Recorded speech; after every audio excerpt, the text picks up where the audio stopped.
Assalamualaikum warahmatullahi wabarakatuh.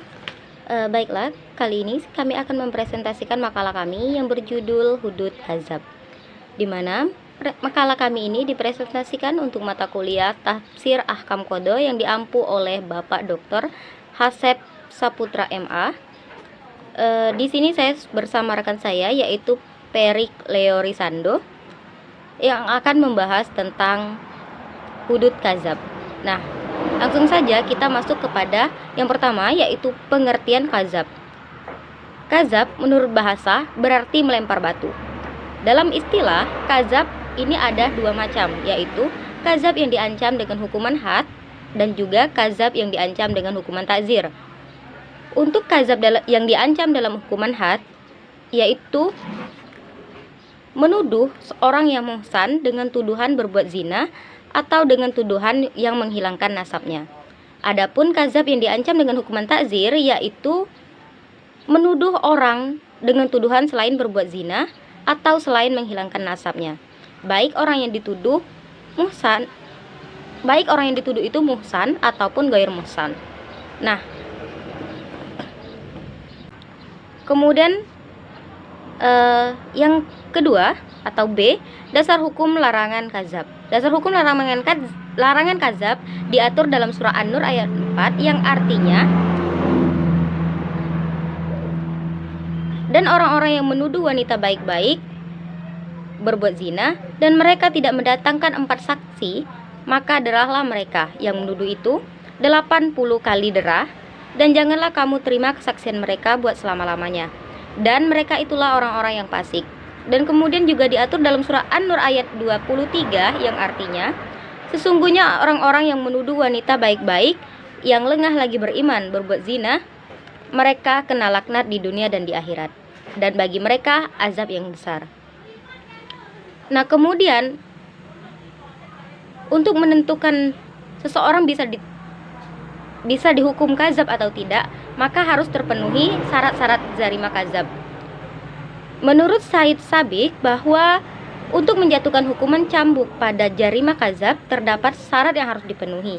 Syarat tersebut meliputi 3 hal, yaitu yang pertama, syarat kazib. Orang yang menuduh berzina adalah orang yang berakal, dewasa atau baligh dan dalam keadaan tidak terpaksa. Jadi artinya orang yang menuduh tersebut tidak dalam keadaan terpaksa. Kemudian yang kedua, syarat maksum atau orang yang dituduh berzina. Orang yang dituduh berzina harus berakal, dewasa, baligh, Islam, merdeka dan belum pernah, serta menjauhi perbuatan zina. Kemudian yang ketiga yaitu syarat mahzub bih atau sesuatu yang dibuat untuk menuduh berzina. Adalah sebuah pernyataan yang berupa lisan maupun tulisan yang jelas terhadap orang tersebut. Demikian penyampaian materi dari saya. Selanjutnya akan dilanjutkan oleh rekan saya Perik Leorisando. Kepadanya dipersilakan. Baik, assalamualaikum warahmatullahi wabarakatuh. Saya akan melanjutkan materi kami, yaitu poin berikutnya, pembuktian jarimah kazab. Adapun pembuktian kazab dapat dibuktikan dengan 3 macam alat bukti, yaitu yang pertama dengan saksi-saksi merupakan salah satu alat bukti untuk hazab. Syarat saksi sama dengan syarat dalam jarimah zina, yaitu balik, berakal, adil, dapat berbicara, Islam dan tidak menghalang menjadi saksi. Adapun jumlah saksi dalam hazab sekurang-kurangnya adalah 2 orang. Yang kedua, hazab bisa dibuktikan dengan adanya pengakuan dari pelaku atau penuduh bahwa ia menuduh orang lain melakukan zina. Pengakuan ini cukup dinyatakan 1 kali dalam majelis pengadilan.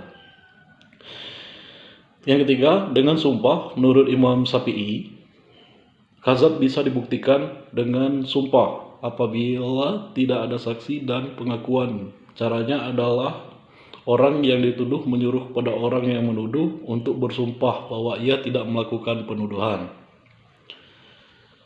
Apabila penuduh enggan untuk bersumpah, maka jarimah hazab bisa dibuktikan dengan keengganannya untuk bersumpah tersebut.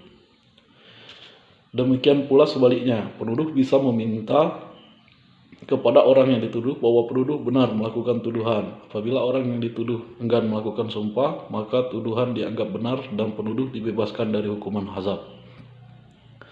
Akan tetapi, Imam Malik dan Imam Ahmad tidak membenarkan pembuktian dengan sumpah,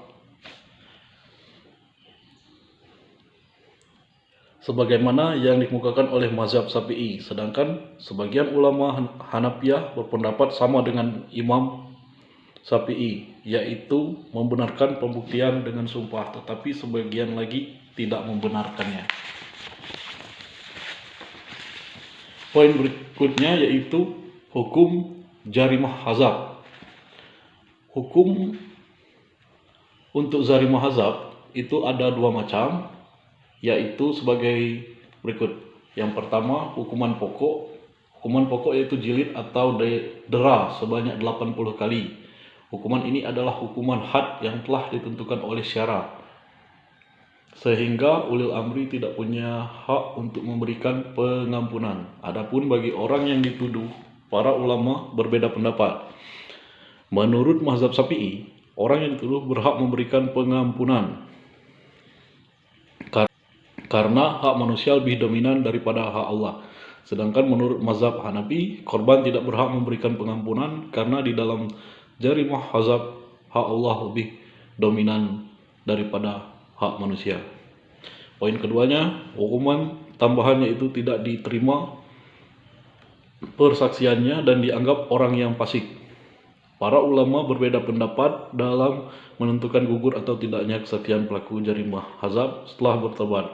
Menurut Imam Abu Hanifah tetap tidak dapat diterima kesaksiannya, sedangkan menurut Imam Ahmad, Imam Syafi'i, Imam Malik dan diterima kembali persaksiannya apabila tobat. Yang berikutnya poin hal-hal yang menggugurkan hukuman hazab. Hukuman hazab, orang yang menuduh dapat gugur karena hal-hal berikut ini. Yang pertama, para saksi yang diajukan oleh yang dituduh mencabut kembali persaksiannya. Yang kedua, karena orang yang dituduh melakukan zina membenarkan tuduhan penuduh. Yang ketiga, korban orang yang dituduh tidak mempercayai keterangan para saksi menurut Abu Hanifah. Yang keempat, hilangnya kecakapan para saksi sebelum pelaksanaan hukuman menurut Abu Hanafi. Tapi menurut ulama yang lain tidak demikian. Itu saja materi dari kami. Lebih dan kurang kami mohon maaf. Jika ada pertanyaan boleh disampaikan pada kami. Kami ucapkan terima kasih. Assalamualaikum warahmatullahi wabarakatuh.